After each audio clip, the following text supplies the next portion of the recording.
Hello, and welcome to Rob from the Internet Talks About Beer, a show where we discuss different styles of beer, beer history, beer flavor profiles. We give shout outs to breweries we think make exceptional beer, and we talk about whatever else comes to mind during the course of the conversation.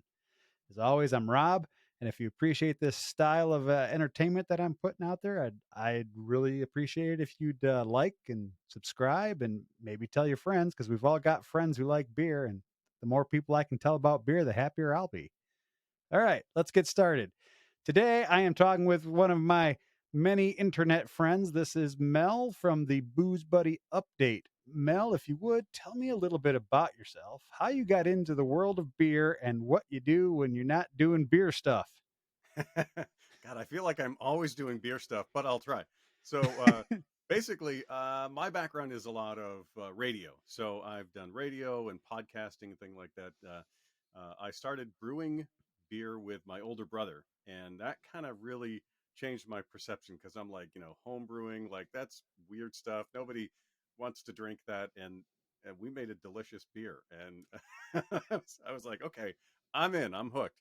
So that's kind of one of the ways that I got into beer. The other was from radio. I used to host a lot of beer events. You'd go to a bar and there'd be some beer night and they'd be giving away, all kinds of different prizes. And I hosted those. And so I really got to know a lot of the people who were in these places serving beer, a lot of the people who were making beer, because in Vermont we have breweries and, we'll do crossover events and things. So There's um, breweries in Vermont? a What? couple, yeah.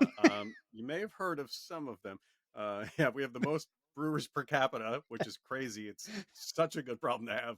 Um, and that's of course, what really led to me really getting into beer was that we have great places that literally had the laws changed, not just here but in other states for being able to brew at home. Leftover prohibition laws, and so craft beer just kind of became this thing. A buddy of mine shoved a beer in my face when I was drinking a Miller Lite and is like, "This is the best beer in the world you can get right now." I thought I was drinking battery acid, and he's known to prank people, so I was like, "Is this a prank?" And he's like, "No, no, no, keep drinking it." Sorry, my dog. Um, so I kept drinking it, and it kind of grew on me a little bit, but it was still way overpowering. By the way, that was an Alchemist Heady Topper, and I was going to say, was it a heady? yeah, they had just started canning it. I was drinking a Miller Lite. I was not prepared at all for that level of craft beer. Yeah, that's a diametrically opposed switch right there, going from a super light, no flavor lager to a heady topper. That's a Yeah, it was an that's abrupt shift in my life. I'm going to tell you that yeah. much. I actually didn't buy any more like macro beer for probably another 10, 15 years after that, because I was like, you know what? I make enough money. I can buy whatever beer I want on the shelf. I'm just buying the cheap stuff because I kind of got into the habit of doing it. And I just kind of started adventuring. And so since then, I've actually written for a couple of brewery publications that nobody has ever heard of in the world. And I did a podcast that was focused on a lot of Vermont brewers and a guy who cleans draft lines for a living. He was the most interesting guy I've talked to in this whole world of booze. I got to tell you, he's the stories that guy has that did Right. not make it to the podcasts. People are pretty filthy. I will just say that. If you, Yes. that's one of the reasons I like making my own beers, because I know when the beer lines were cleaned last. So, Right. Yeah. Oh, yeah. And by the way, if you haven't cleaned your beer lines lately, clean your damn beer lines. right? Yeah, if it's been more than 2 weeks, probably time. Probably Yeah. you could use a little scrub. Funky stuff likes to grow in there. Yes, yes, yes, it does. I try and clean mine every 2, it's usually every 3 because I end up getting a little lazy and I'm like, oh, there's only this much left in this keg. I'll just finish it and then I'll clean the lines. There you go. Yeah, yeah. I mean, and that makes sense, right? Then again, when it was done, so it's totally okay. Well, the way that I started the Booze Buddy update is I started doing evenings on the radio again, and I was like, "Hey, this is kind of fun." And a couple of friends who were listening were like, "I can't listen to your show. You keep talking about beer or alcohol like every time you come and talk on the radio." And I was like, "I kind of do, don't I? Like, it's really kind of a problem." So I was like, "You know what I'm going to do?" In the 9 o'clock hour of the show, when all the kids are, probably gone to bed, not listening, I'm just going to talk about 3 booze stories that are good for that day, and I'll just put it all into one. And so I just started calling myself your booze buddy, and I started calling it the Booze Buddy Update. And then a week later, I was like, I should probably podcast this. So that's literally how it started. I would record myself with my phone while I was talking on the radio, and I would post the audio online. And now it's a whole thing.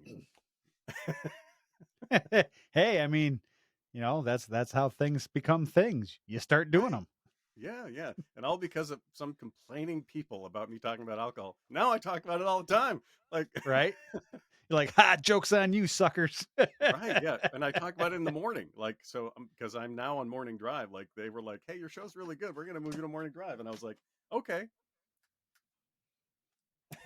That's cool. I'm like, You I'm not going to argue. your dog back there causing some problems? Yeah, The booze buddies, buddy. this is one of my buddies. So if she'll come up here, this is a rescue, and Awesome.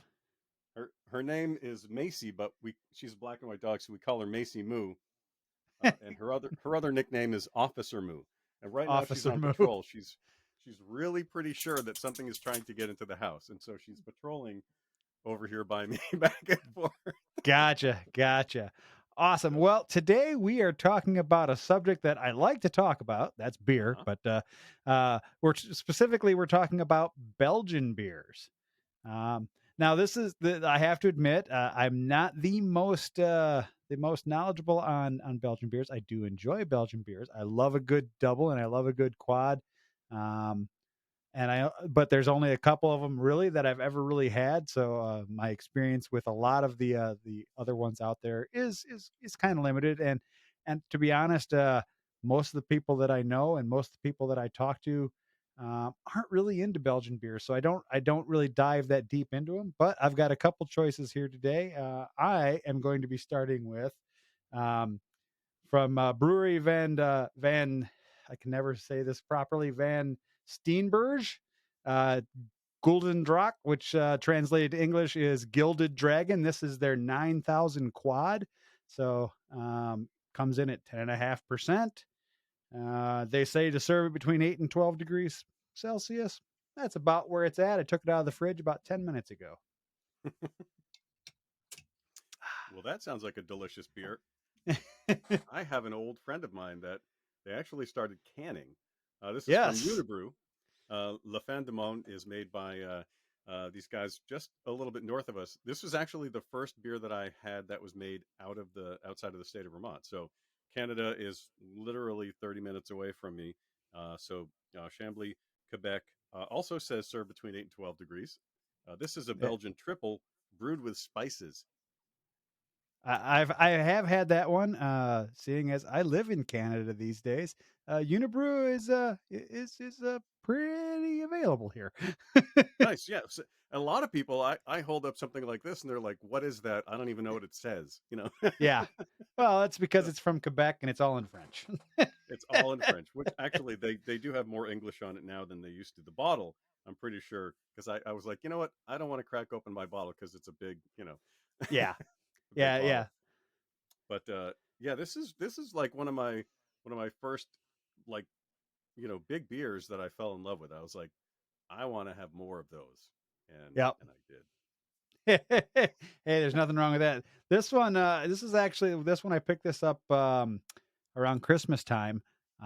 It was part of a mix pack that Mm, that I found in the liquor store here. They had I think it was 8 different brews from this brewery, and they've all been good. I'd only ever had the classic Golden Drac before, which is like I mean, it's a Trappist. I think it's also considered a quad, but on their website they actually put it in quotes barley wine, which is right. pretty funny. And it comes in also at 10.5%. So they're pretty similar in terms of alcohol. Anyone who's watched my show knows I like the heavy hitting beers. So double digits is my wheelhouse. So yeah, I did a terrible job on pouring this one though because I was too busy talking. So I've got this monster head on here that I'm gonna have to let die down for a moment. We'll see if I can do a little bit better job here. I don't usually pour on camera here. We'll get a Yeah. little view. Ooh, ah. Yeah. Oh, no, there the head goes. It's Yep, there it probably goes. still too cold, honestly. So, Yeah. So, according to the informational blurb on their website for this beer, it should be an amber color. It pretty much is. Alcohol volume is 10.5%. It's 23 degrees Plato. The aroma should be fruity with a slight sweetness. That is what I'm getting from it. Taste. same. Yeah, Sorry. and I mean Belgian beers all kind of have that fruity esters. So you're gonna get Oh, that like you get that kind of banana, and you get a little bit of spice on the nose, things like that. But yeah, it says the ideal serving temperature for this is between 8 and 12 degrees Celsius. And it comes packaged in either 33 centiliter, 75 centiliter, 1.5 liter, 3 liter bottle, 20 liter, and 30 liter kegs. I would love to see a 3 liter bottle of this in my liquor store. yeah.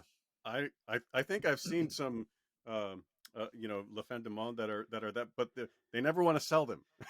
Yeah. And I'm like, can I buy that? And they're like, no. Yeah. I'm like, okay. Yeah. Our liquor store, in addition to like having the specialty big beers and things like that, we also have these like giant oversized whiskeys and things like that. They have like a 3 liter. I think it was a 3 liter bottle of Jack Daniels and like a like a 2.5 liter thing of Malibu rum. I'm like, who the hell is buying that much in a single go? And Yeah. where do you store a bottle that big? I don't know what to do with a handle these days. I mean, I guess when I was younger I did, but let's see. So mine is says it's a rich and sophisticated triple, has earned several international titles thanks to its refined taste marked by notes of fruit and spice, supported by a slight bitterness. It is a tribute to Quebec, the land encountered by French explorers who thought they had reached the end of the world. La fin du monde. So there you go. So yeah, I definitely not so much the banana, which I would love. I love a good hafu. Um, that's just a good beer, but that's those spices that they have in there. You can't really smell them so much. You get those kind of florally, like a little bit of a citrusy kind of thing, but then you drink it and it's just got this whole kind of bouquet in a good way. That's I don't know. It's almost as like homey as like apple or pumpkin pie. That's and I think that's one of the things I love about this beer is it's a comfort food. It's not a Yeah, beer. right. It's a comfort food. Yeah.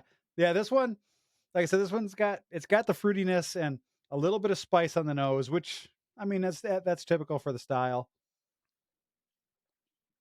And it's got a great mouth feel. So it's like Yeah. a medium body.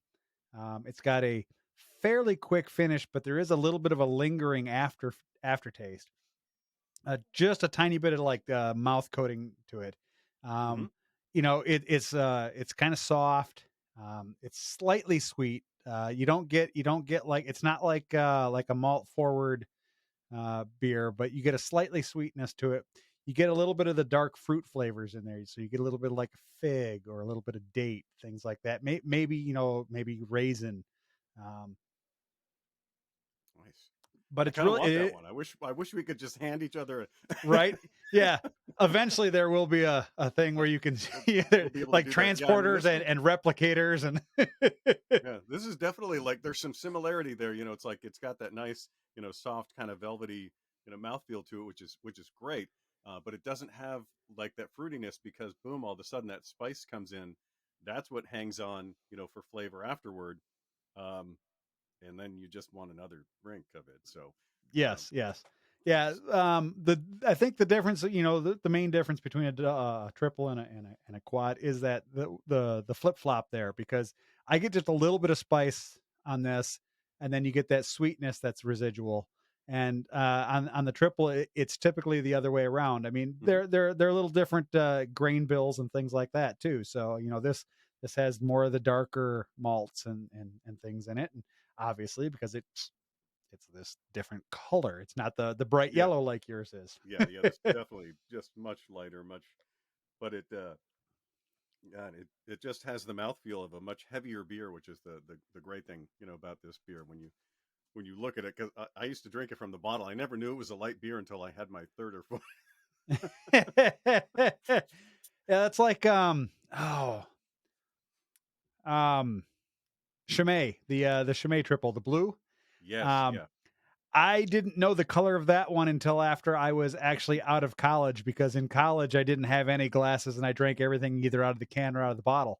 Um, Yeah, bottle shares have changed since I was younger to now, especially, you know, post times when we were all locked up. We all bring now our own glasses, and and everybody pours things, and yeah, we used to just pass the bottle around until it was gone, and then yeah. would open up the next one. So Yep. I never saw what some of these beers that are in dark, like you're saying, like Chimay, La Fin du Monde, Mosite. I never saw inside those, and I was always very surprised by, like, what does this one look like? Yep.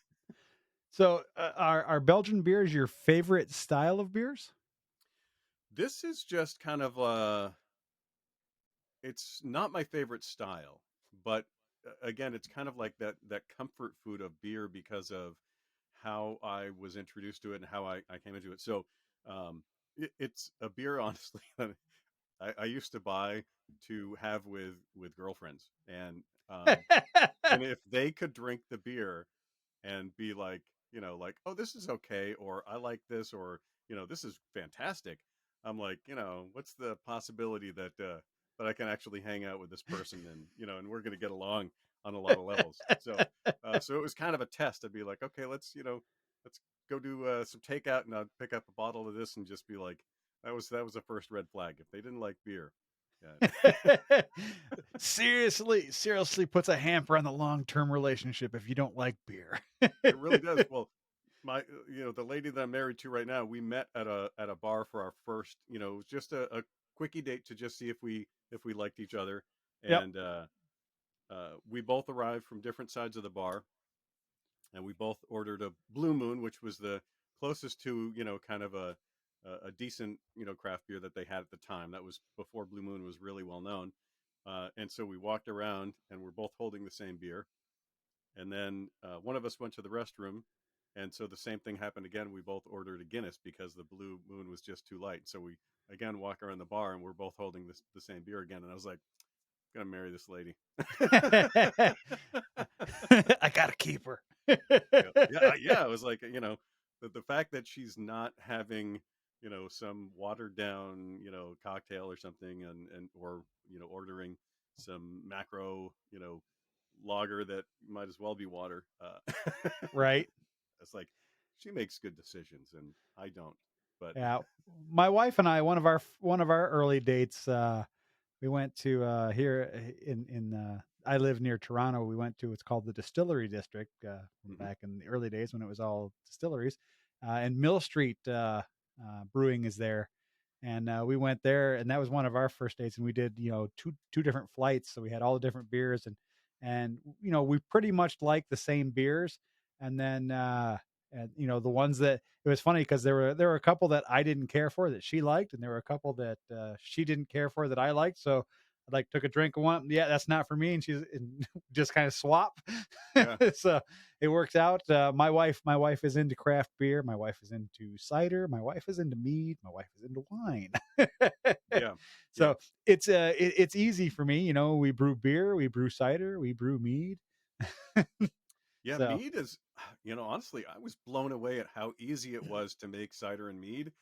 When I was making, beer and all of the steps that you got to go through. Especially, I was shocked, and I think a lot of people have this whole thought in their heads that all grain beer is hard to make, and it's not, it's because not. the hardest step is milling it, and if you buy it from most homebrew stores, they'll mill it right there for you. I'm going to disagree. I'm going to say the hardest step is goddamn cleaning everything. Okay, no, that's the hardest step. You're absolutely right, but that's true no matter what you're making. Like, well, except for cider. Yeah. Honestly, like, you can totally cut some corners, I feel like, with cider, and make something that still approaches drinkable. Um, but yeah, I was very surprised that mead, like, it's pretty darn easy to make, and You can wait a long time, but boy, you don't have to depending on the recipe that you're making. I just every time I have it, I seem to have just a gargantuan hangover, and I don't know if it's me overdoing it because it feels like it goes down so easy, or if my body's just like, no, we'll keep that out of here. So I have some, but I limit it. We made a batch. Oh, it's been 2 years ago now, a little over, and we made enough to fill 36 750 ml bottles, and we take one out every 6 months and we test it. And we see where it's at. And we tested it just a couple months back, and it's almost where we like it. Because meat's one of those things. It's like it's not ready, it's not ready, it's not ready. Boom, it's ready. Well, how long did it take? Well, it could take 6 months, or it could take 4 years. You don't know. Right. So it's like an avocado. Yeah, exactly. And when it's ready, it's ready. You got to have it. Yeah. Well, that's a great approach to it. Yeah. All of the times that I brewed, the only person who really seemed to know what they were doing was my oldest brother, who was the first person I brewed with, and because we both worked in kitchens at the time, the whole cleaning part, whether it was the prep or the cleanup afterward, was like second nature. And Oh so yeah, it's always been to me, it's like I lay out all the tools, I set up my cleaning station, and then I run everything through, and then I go. And I actually have a much bigger system now. I could do, I think, 12 gallons, probably. Like my the amount of water I can do is about 15 gallons, but I think really usable. effectively, Yeah. you're going to boil it down. Um, and I don't want to add water back to it. So, you know, I No, got to get never. a couple of gallon size jugs because of course they were glass and they broke. Of Um, course. so I can actually make the full batch. But yeah, I did a couple of test batches that I wasn't actually a big fan of, funny enough. And a neighbor of mine came over and he was like, "Oh, this is really great. This is so drinkable." And I'm filling up growlers and I Yeah. sent him home with a very big care package. Yeah, I had that happen. I brewed. I was brewing a traditional alcoholic ginger beer from a Scottish recipe, but I decided to tweak it by doing an open ferment, Oh wow. and it. I didn't care for it the way it Yeah. was, but like everybody else who tried it loved it. So I was doing the same thing. I'm like, here, take two growlers home with you. Here, take two growlers home with you. Because I made two batches. I made the open ferment batch, and then I made a non-alcoholic version, Hmm. which was basically just a soda pop. It was ginger beer. That you would use like in dark and stormies and things like that, and I ended up having to do like a 3-to-1 ratio, three of the alcoholic to one of the non-alcoholic to get it to where I like the flavor. Where you Because drink it. Yeah. yeah, because I like wild beers and I love sours and things like that, but this was just like something about it, just the flavor just it hit me wrong. I'm like, nah, no, this isn't for me. But when I backfilled it with some of the soda that I made, it was absolutely fantastic. Yeah. It's always funny to me. Like I heard this guy complaining in a forum that I was on a few weeks ago, talking about how these beers that he had from this great brewery, that they've won awards around the world, and he was like, and they were all drain pours. And then I looked at everything that he drank, and they were open fermented, and I just was like, you know, that's like gambling. And when Yes. you do that, because honestly, even though I like some of the sours, which honestly, those were probably the most challenging beers for me to really get. And I used to run them actually by my wife, who actually really loves sour beers, and so, you know, she got me into drinking, gosas or gozes, however you want to pronounce it. It Goza. Yeah. So everybody I know, like every beer drinker and brewer I know, like says it a little bit different, and Oh, I'm I like, know. It's just like oh, how do you pronounce the image format that ends in .gif? I say it's a GIF. You might say it's a it's a it's a GIF. gift. No, it's a Yeah, gift. It's a gift. it's a hard G. God damn Yeah. it. I don't put Yeah, peanut butter on my artwork. that's right. Thank you very much. But I'm actually an OG GIF guy, um, because I used to use an Amiga computer, and I learned from my teacher who went to a seminar taught by the guy, and she came back and she said it's a GIF. Yeah. And I've told people that for years, and they're like, "Well, he said it's a J sound," and I'm like, "Well, that's not what he was teaching people back in 1986 when I learned how to do it on an Amiga computer." That's So, right. you know, It, I don't know what to tell you. Everybody's wrong. You and I are right. that's right. Conversation's over. But I pronounce the beer style Goza. Uh, Yeah, I always have. And I don't know. You want to pronounce it goes? You want to pronounce it goze? You want to pronounce it geese? I don't care how what you say. Just hand me the damn beer. Gose sounds too fancy for me. So It does. Goza It sounds way reminds me of too like fancy. Ghostbusters. So I like that. So But what is your so getting back to yeah, what we were talking about? What is your favorite style of beer then? honestly, it's probably an amber ale or a brown ale. And it Amber. really kind of is one of those things that goes back and forth. No matter what I drink, I've experimented with all kinds of beers over the years, and I just absolutely love when I brew a brown ale or an amber ale, and I'm just like, ah, this is why I started brewing. It's just it's like that beer that you dream of, drinking, and you're like, that's the flavor, that's what I'm looking for. It's got that nice blend of maltiness and hoppiness, and it's just got a richness and a flavor and almost kind of a breadiness, that's mixed in there. A little bit sweet, but not too sweet. I do like to add a bit more hops to some of mine than some of my friends do, but I think that's because of all the exploration with IPAs that I did. you know Right. so um, Excellent, excellent. Nothing wrong with either one of those styles. My official answer is always going to be barrel aged imperial stouts are my favorite. oh, Stouts and porters in general are my go to style. But yeah. lately, I've been leaning back into the old school pale ales, the English ales. You know, like the ESBs and the bitters and the milds and things like that. The old school beers. I've been leaning heavy back into those and I don't know. I might just have to flip flop and say those are my favorite coming up here because I've been drinking so many of them lately. I definitely find I go definitely down a channel, and I will follow that for a while. Like I was very strong into Hefeweizens for a while.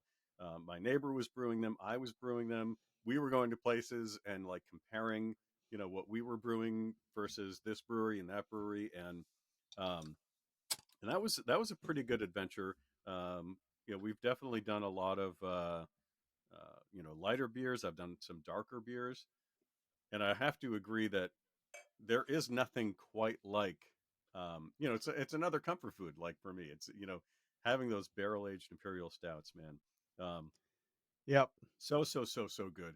And one of my favorite places where I get those from, and I think that's probably why I don't drink more, is from the brewery. Um, anytime I get one from those guys, man, just hands down. There are a couple Br- local guys who make similar ones, and yeah. we've cracked them open next to each other and been like, it's just this is amateur hour, and this is a professional. Brewery makes great stuff. God, Um, it's too good. they're what's it what was it called? Something or other Tuesday. I can't remember what the actual. I can't remember the Oh full. yes, yes, Um, I, yes. that one was always fantastic. They did a white chocolate one that was really good. I don't know if they still make it or not. And then they did their my two favorite brewery beers are actually from their sour division, Brewery Tarot. Oh, Um, okay. they have Tart of Darkness, which is a Yep. sour stout, and Gypsy Tart, which is another sour. And I don't know that it's actually a stout, but it's a sour dark ale, I believe. And they're both absolutely fantastic because they're not the type of sour where it's like, oh, this is like mouth puckeringly sour. It's like, oh, this is a good beer, and oh, there's a hit of sour Right. here. Yeah. There's that sourness. Yeah. Brewery Tarot is definitely that's probably one of my favorites. I have to say I didn't think that I would like Cantillon and Chimay and things like that. But they're just so clean. You just can't find any fault with them. Like you get definitely that pucker, Yeah, but you're just like, whew. But but they're just so damn clean. But um, I haven't gone as far down that rabbit hole. I'm gonna say, but yeah, brewery and brewery Tarot, like wow, like Yeah, I've they make never had anything that I didn't say I love that after I had it. I've had a few of their beers where I've been like, "Yeah, this isn't for me," but it's Hmm. not that it's a bad beer, it's It's just not that my it's style. not for me. Yeah, Um, yeah, I've never had a beer from them that I would go like, "Oh, this is absolutely terrible. Nobody should drink this." It's more like, "Oh, this is not for me. You'll probably like it though." yeah. Oh, I've definitely said, I definitely have said that about a couple of beers where I'm like, oh, this is so clean. Like, oh, it smells amazing. The taste, the finish of it is all great. Here, you can have the rest of mine. Yep. And I've definitely said that a couple of times about some, probably more of the sour beers. Um, Yeah. Well, but sours, I find that sours are one of those styles that you either like them or you don't. I haven't yeah, really met anybody who's like, yeah, sours are okay, but for most people, it's like, yeah, I like sours, or yeah, I can do without sours. yeah, I was definitely I can do without sours for a while, but then I kind of was like, no, I got to be open to this. I got to try it. Like I got to know what it is that I'm tasting. And my actual hope is that this coming year, or well, in 2023, that I can actually join a BJCP program so that I can really Good. learn more about Yep. what I'm, the brewery judge certification program is what I mean. So, um, because I feel like I still, my palate is, I can detect a lot of the flavors. I can't always put a name on it, and Right. I'd like to be able to put, to put the name on it and be able to kind of detect, maybe what it is about certain sours that I don't like, so I can really make sure that I'm buying the ones that I do like. Yeah. No, that makes total sense. Excuse me. I uh, I actually took a beer certification class. In the states they have the Cicerone. Hmm. Up here we have Prudhomme, which is basically the same thing. It's the Canadian version. And I took the level one class of that, and it was absolutely fantastic because it doesn't focus on all the technical stuff like the BJCP stuff does. It focuses more on the social aspect, being able to explain a beer to people who might not understand it. Like, oh, this has flavors of like brown bread or nuts, or it tastes like a biscuit, or things like that, and being able to take those flavor profiles and figuring out what you could pair it with, so you can go, oh, you're going to have the burger, oh well, maybe you should have this beer, oh, you're having cheesecake, well, this beer would go good with that cheesecake. It was great because excuse me, you you learned about beer history, and you learned about how it's brewed, and I knew most of that already because I've been brewing at home for 15 years.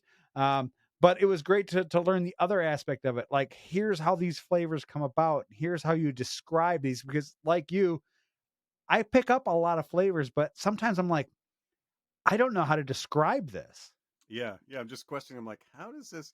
How do I say this to another person? What I'm tasting and what I'm thinking and what I'm smelling. And I learned how to do it with wine years ago, but I kind of never, I've just been, it's been amateur hour with beer, even though I've had as much and I've, you know, Yep. brewed a lot, and I've definitely learned some, with other people that I've brewed with, telling me what, this is or what that is. But yeah, like honestly, the Prudhomme sounds great. Like that's exactly what I'm looking for. So I'm going to move to Canada for a little while. Sorry, honey, and we'll figure it It's out. on. Well, they do offer it online, Oh, there you go. and It's only half an and hour and away. So it's only an 8-week course for the level one. Um, I have your contact information, so I will forward you some information about it, because I'm please sure you do. could do it online and get your Prud'homme certification level one, if you wanted to do it online, or if you wanted to travel into Canada, and because I mean, it's 30 minutes away, you could probably find some place to do it. Um, and I can even put you in touch with the guy who owns the certification, and who runs it, and several of the instructors, because they're all friends of mine, because beer circles. You preaching to the choir on that one. Yeah, it's really interesting that like we have down here. My local homebrew group is called the Green Mountain Mashers, and every time. a couple of us go to a brewery, somebody knows somebody who's working there, and you get a tour. Yep. So it's a wonderful thing when you travel in these beer circles because yes, everybody literally, in an area knows somebody who knows somebody or knows them directly. Yeah, there's a running joke with my non-beer friends that anytime we're going out to drink, they're like, "Oh, Rob, do you know the owner of this place? Oh, do you know the brewer at this place?" And 9 times out of 10 it's like, "Yes." Yeah. But do I want to introduce you to it Right? or her? Yeah. Yeah. That's definitely one of the things that has come up lately. It's like, well, yeah, of course I know that guy. Yeah. I'm He's there a all the friend of time. mine. That's right. Well, it's funny because like I'll be talking with people and I don't think about it, and I'm not trying to name drop. I'm just trying to be specific when I talk to people. I'm like, and I'll mention the owner of a brewery. I'm like, oh yeah, I was talking with so and so the other day, and I'm like, you don't have to say the name of the owner. I'm like, well, that's who I was talking to. I want you to know the person I was talking to. Yeah. I don't want to just say I was talking to the owner, and then you'll be like, oh, you mean so and so? Right. Yeah. It's like Yeah. it's like a can't win situation when you actually become friends with these people because when you're talking to other people they're like, oh well, aren't you special? I'm like, no, I'm just telling you who I was talking to. Yeah, yeah. It's very different though when you get a beer opinion from Greg down in the corner outside of the liquor shop, and then when you get the opinion from Chris, who is the head brewer and part owner. Right. Their opinions vary slightly there, but one is more important. I think one has a little more weight to it. So what do you use for your home brewing stuff? Do you have like a kit, or do you have like just a bunch of jumbled pots and things like that, or how are you doing your brewing? Pretty much a little bit of a jumble. I actually bought a system from a friend of mine that he retired.